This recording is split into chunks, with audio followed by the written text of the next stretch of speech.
قومي بقى حلي بقك وحلي بق الأولاد بالوصفة دي، حاجة كده رهيبة وتجنن، ومش هتاخد منك ثواني، وهتعمليها على البوتاجاز من غير فرن ولا غيره، وطعمها في حتة تانية خالص.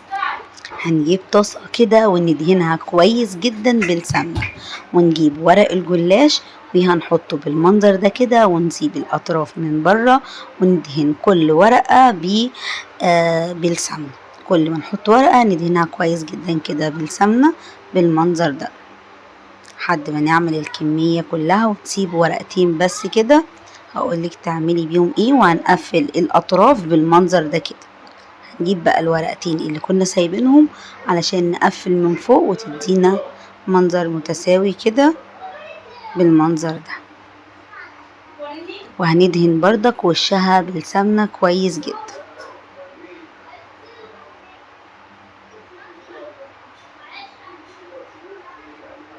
هناخدها بقى على البوتاجاز على نار هادية جدا جدا، ونغطيها بغطا محكم. مهم جدا ان الغطا يكون محكم، علشان هتشوفي دلوقتي هتطلع بخار.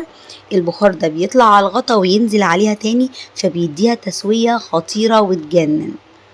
بصي البخار طالع ازاي ونزل عليها.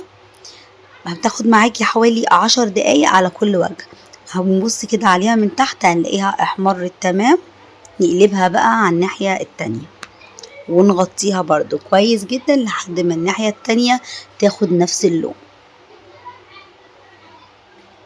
اهم حاجة النار تكون هادية علشان ما تحمرش وتكون نية، تحمر وتكون استوت. والبخار اللي قلتلك عليه ده هيسويها معاكي كويس جدا. بصي عاملة ازاي، فظيعة. هنسيبها بقى تاخد لون على الناحية التانية، واغطيها كويس جدا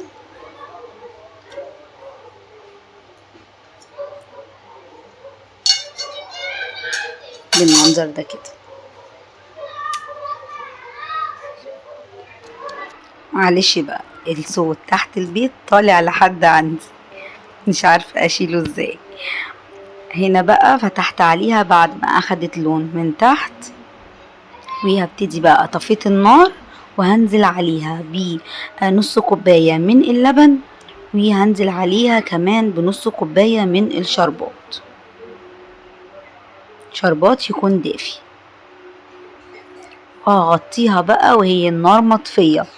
هغطيها واسيبها حوالي 5 دقايق كده، هتطرى بقى معايا تماما. وتفرجي على منظرها عاملة ازاي، ولما اقطعها قدامك وتشوفي مورقة ازاي، عاملة زي الفطير باللبن والسكر. فظيعة بجد. بصي خطيرة، مش قادرة اوصفلك كمان طعمها عامل ازاي. اوريكي منظرها كمان لما تتقطع، لا تجنن بجد، عجبتني جدا. عايزه اقولك ان انا منتجت الفيديو ده بعد ما اكلناها وخلصناها، بعد ما شفته تاني دلوقتي الفيديو عايزه اقوم اعملها تاني.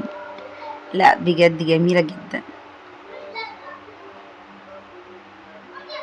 اوريكي قد ايه مستويه من جوه، وقد ايه طريه وعامله زي الفطير باللبن والسكر اللي بنجيبه من بره، من غير بقى ما تعجني ولا تخبزي ولا اي حاجه خالص.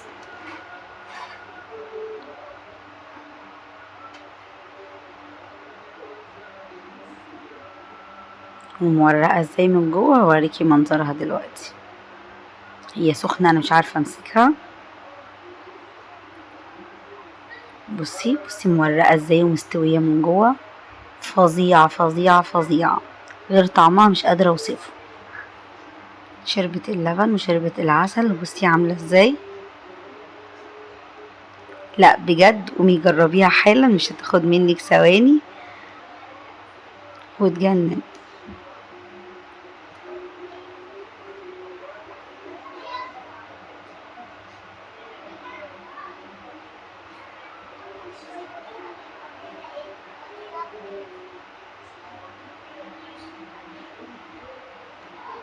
بصي من تحت ازاي كمان مستويه.